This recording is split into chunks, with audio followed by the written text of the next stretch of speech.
Drive. Are you sure? Just drive.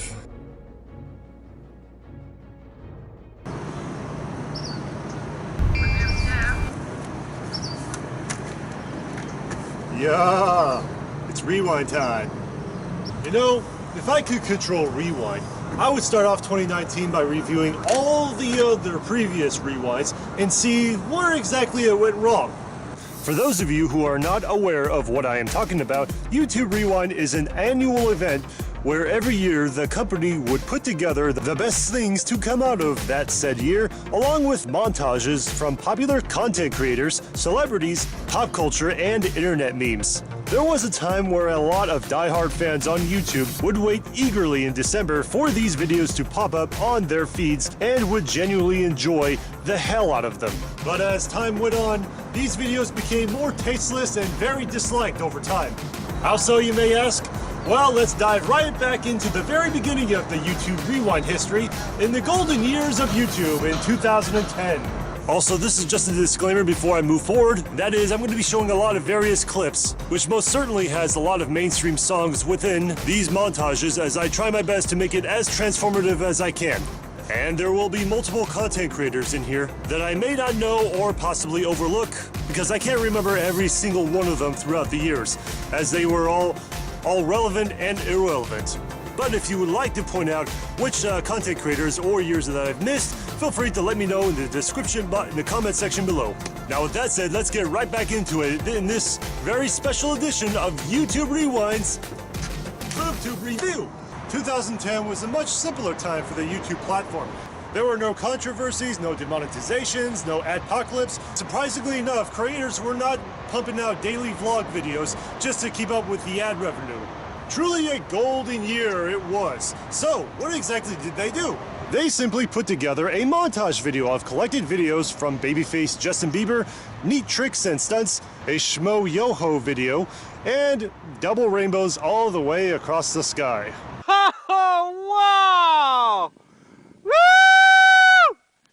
Yeah! That was pretty much as straightforward as you can get. A montage of the top 10 most trending videos of that year, along with all the links that they shared in their description box. So what did they do to step things up 1 year later? Well, they brought in someone who was actually trending and very popular in 2011. Hi, I'm Rebecca Black and welcome to YouTube Rewind. Yeah, Rebecca Black from the Friday music video. She gives off this quick speech of how big of a year it was in 2011, and looking back on their second montage, you can tell there was a change on the horizon. A rise of content creators and members who were now receiving recognition for their work. People like Harvey from Epic Mealtime, Sexy Saxman, Ray William Johnson, Honey Badger, and a Neon Cat. The mainstream media was also beginning to dip their toes into the viral pool, as well as the Volkswagen commercial to music videos like The Lonely Island and It's Friday, Friday. Yeah, and these videos will continue to reinvent themselves 1 year later with much longer videos and popular songs of that said year.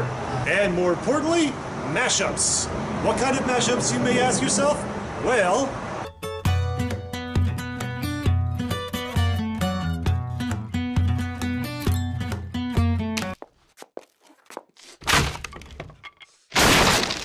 Rewind YouTube style. if you guess Psy smashing Walk Off the Earth's guitar to kick things off, well, that's one way of doing it. And the montage begins with some Gangnam Style music with a bit of Summer Olympic style comedy, followed up with a few other creators with the likes of Mystery Guitar Man. There's also a NASA theme with Annoying Orange, Smosh, and Rhett and Link, along with Freddie Wong and others dressed up as Minecraft characters and Master Chief from Halo. So far, off to a very strong start with a very original and collaborative mashup, if you ask me. Halfway into the video, we see Felicia Day opening up with the second song with Carly Rae Jepsen's Call Me Maybe. Ah yes, another big hit song at the time, which would later fall right into the pit of irrelevancy. But eventually the two songs would mash together in a very catchy beat with everyone else coming together to finish this video and Niga Higa falling from orbit. Overall, this video was the very first of its kind to do something that was quite original for YouTube.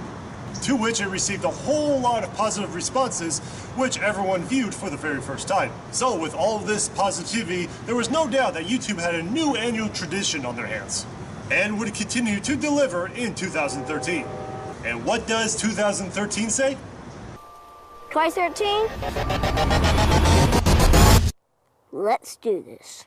Of course, it would have to be Kid President who would kick things off this time, and as for this particular year, they would have a new tradition where various creators would pass around this rewind button as a way to either activate it so they could rewatch their favorite videos. You have people like Epic Mealtime, Jenna Marbles, the Slow-Mo Guys, the Overly Attached Girlfriend, and they even brought in Allison Gold. You know, that one girl who sang that very overly racist song about Chinese people and their food back in the day? Oh, but don't worry, that song was actually written by Patrice Wilson, who would later go on to stock H3 Productions on the live stream. He was just moving behind it. No, it's not a screen. No! Oh, he's coming No! out. Oh, it's just on the other side. Then it goes on with everyone doing the Harlem Shake, Screaming Ghosts running rampant, and Macklemore's Can't Hold Us, with everyone just going absolutely nuts at the end. But wait, something is missing from this video. What could it be? Look to my coming at first light on the fifth day. At dawn, look to the east. The man, the myth, the bro, Mr. PewDiePie himself, as he is the last person to fiddle with the play button and bury it under some beach rocks. That's how Mafia works. Much like him burying all the other creators in 2013 as the #1 subscriber on YouTube. Or was it 2012? I don't know. But what I do know is that this is actually one of my personal favorite rewind videos. I just kind of wish Pewds had more time in these videos, like... Oh, hi Pewds, what you got there?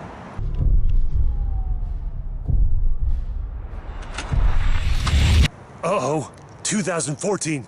Mixed cassette tapes. It's the beginning of the end. Well, I could say that, but in my humble opinion, this is the beginning where YouTube takes more of a general shift in a different direction, as the company thinks it would be a lot better to bring in more mainstream titles, artists, celebrities, and late-night show guests as well. But to be fair, there are still a good amount of creators out there who still have a good amount of the spotlight taken up for this video, but along with the internet trends like the Ice Bucket Challenge. Yay! To be honest, I never liked that trend back in 2014 because not only was it all over the place, but you got these creators and celebrities going so over the top as they were pouring ice cold water over their heads and pretend to be freezing, when in fact it was most certainly lukewarm at best. Yeah. And afterwards, they wrapped things up with a Frozen song and someone else carrying out the rewind play button. Almost as if it was like the Olympic torch for some reason. But I have to say this video was fine, and the mainstream celebrities didn't bother me as much at the time. Mostly because it was just a small shift at the time, bringing in more of the mainstream crowd onto the internet and their platform. And speaking of shifts, how about that 2015 video?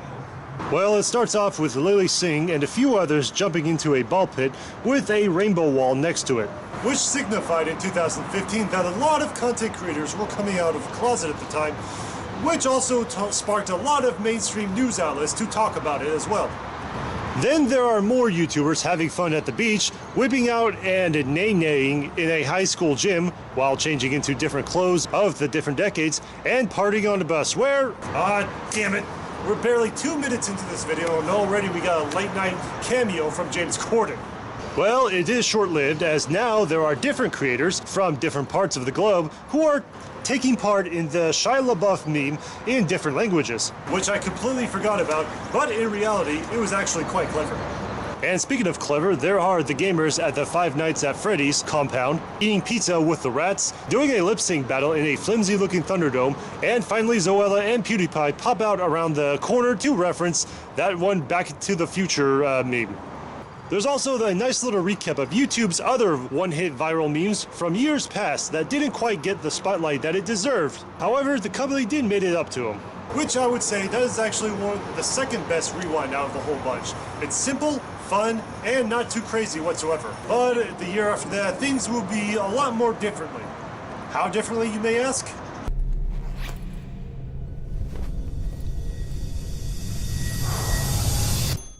Bring it. Yep, that's me. You're probably wondering how I got myself into this situation. Well, it all started 2 days ago when my mom woke me up for school. Well, for starters, Dwayne Johnson kicks things off because he became a YouTuber as well that year. And wait, hold up. Why are these people playing Pokemon Go? What's Damn Daniel doing in here? They call 2016 a challenge, and I have to agree because it was quite the challenge to get through this garbage. I mean, not everything in here was terrible. However, when you look at this video, you can tell that YouTube was beginning to distance themselves from the memes and edgy creators to more safer brands like bottle flipping and Seth Meyers. Seriously, like, why the hell do they focus on him way too much? It also seems very confusing because most of the theme revolves around a construction site, which doesn't make much sense other than that steam press, which was popular that year, and the video ends with James Corden lip-syncing in the car, which is quite dumb if you ask me, considering that he contributed nothing to YouTube other than boosting up the views in the YouTube algorithm. YouTube Rewind. Done. Killed it. 2016. And if you thought the ending to that was cringe, well, the year after that, it was a lot worse. Welcome back to YouTube Rewind.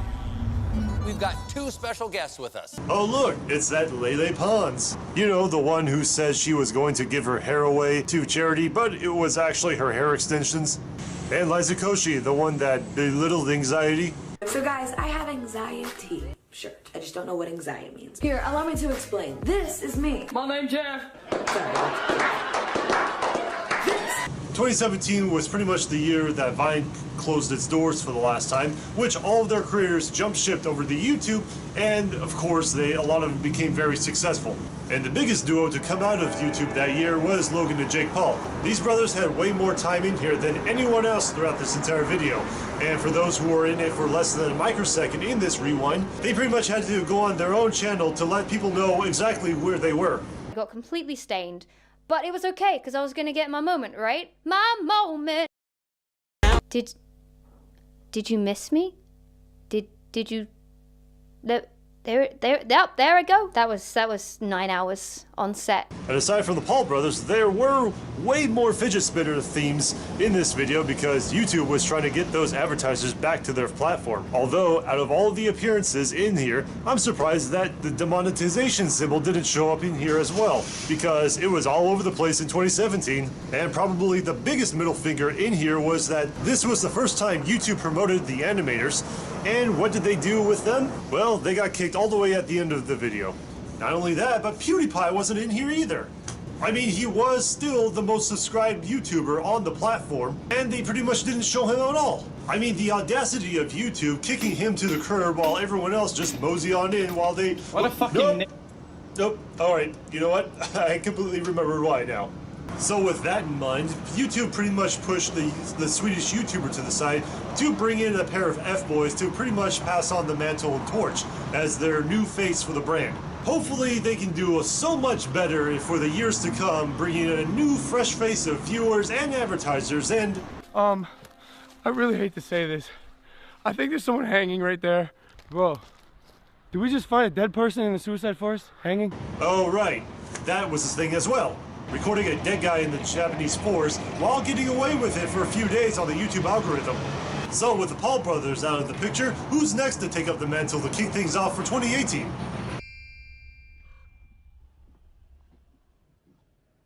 Yeah, it's rewind time.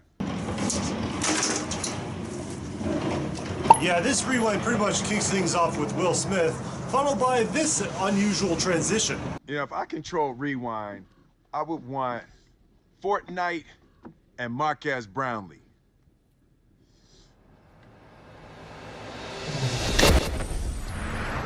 Is this what you wanted? Oh, fuck you, faggot. The fuck you say to me, you little shit? That's right, Ninja. You know, that Twitch streamer who contributes nothing to YouTube other than his Fortnite video compilations?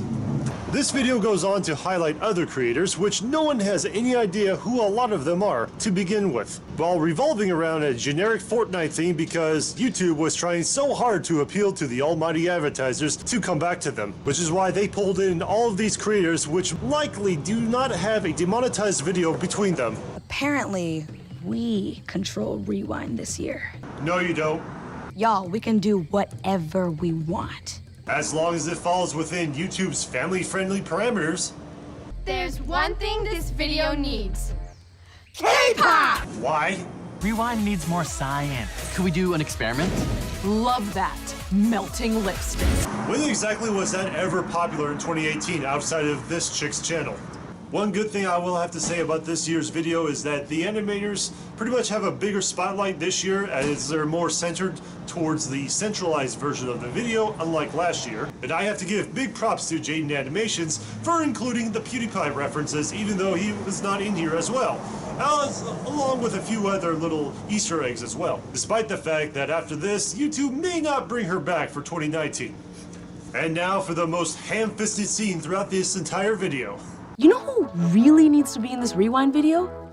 Everyone who managed to do something bigger than themselves this year. Oh, you mean like Mr. Beast supporting PewDiePie by telling everybody to subscribe to his channel in order to beat out T-Series?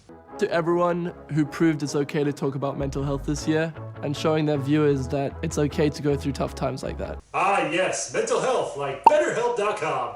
I think we should read the comments.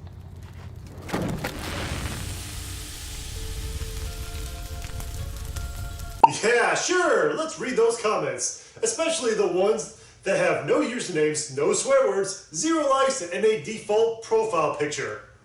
I don't mean to ramble on with this scene, but you can clearly tell that YouTube was trying so hard to push this in order for their brands to come right back to them to let them know that, hey, we're okay, advertise with us again. Letting everyone know that they're all about that political correctness and not offending any groups in particular. Then the video goes on with a few more content creators with a few other outdated internet trends, some relevant ones, and, well hey, it looks like they used the Suicide Forest after all. Neat! And after everything that was all said and done, how do you think the general audience on YouTube took this new Rewind video? Ah, that's hot. That's hot. As much as you expect from them, making this Rewind one of the most disliked videos of all time on YouTube. YouTube itself would later go on to Twitter making a public announcement trying to play it off as some sort of joke. And they said that they hear what the people are saying out there and they will try to do better next time around. Which if you ask me, I highly doubt it. Mostly because YouTube has gone to a point where they're mostly a household name to a lot of people who own the internet. They're pretty much going to do whatever they can to appease their almighty brands, and of course any creators who fall right in line with them as their mindless goons. And for those creators on YouTube who would not fall in line with the company itself, would either have all of their videos demonetized or eventually get their channels terminated for the most obscure of reasons, which is something we will get into at another time. If there's one thing I would like to take away from all of these Rewind videos, and that is the times are pretty much changing. Not just for YouTube, but all the other social media platforms as well. They want their brands and advertisers to continue to pay them in order to keep their websites afloat, but because of dying medias like the Wall Street Journal, continue to throw out a lot of articles on various content creators doing heinous acts on their platforms, which would be quite damaging for them in the long run because the brands will have to pull out their advertisers for the website. And at the end of the day, that's all that matters. It's the money that makes the whole world go round. If you do plan on uploading your videos from here on out, make sure to triple check your videos before you upload them.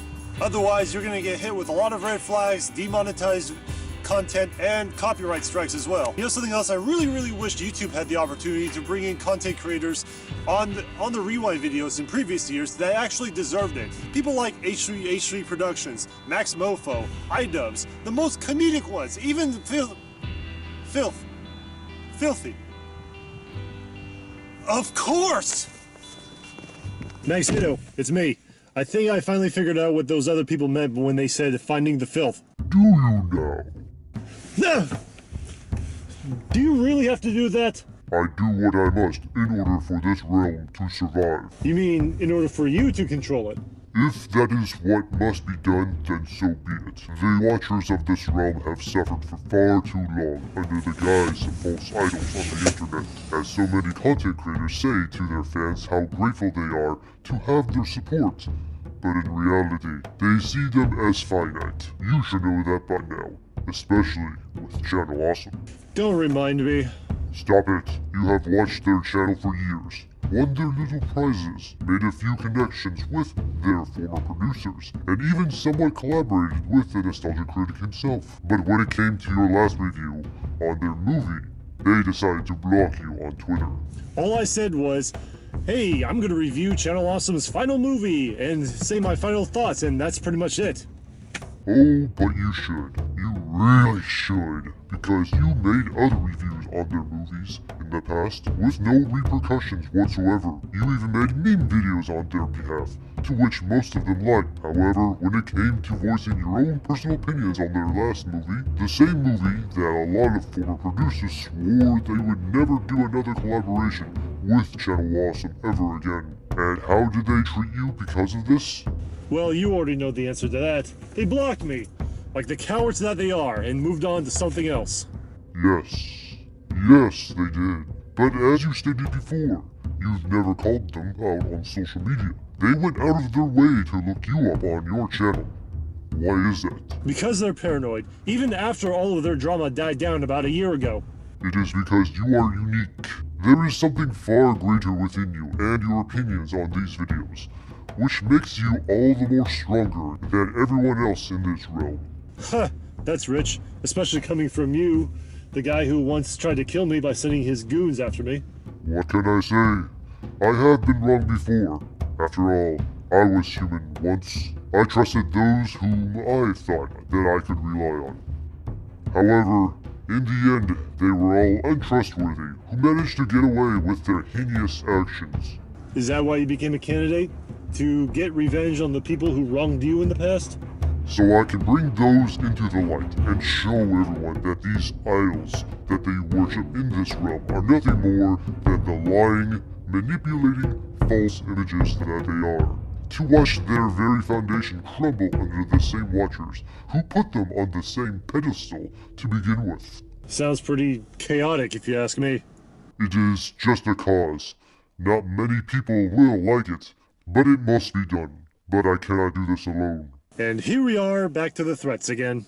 It is not a threat, but an opportunity to correct the mistakes in this realm that needs to be corrected. And once the rings and the rift are under my control, you will be greatly rewarded. You have my word on that. I mean, don't you want this realm to be corrected, after all?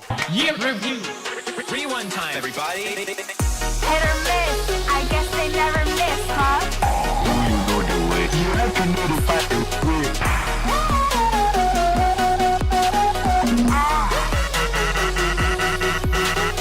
Everyone!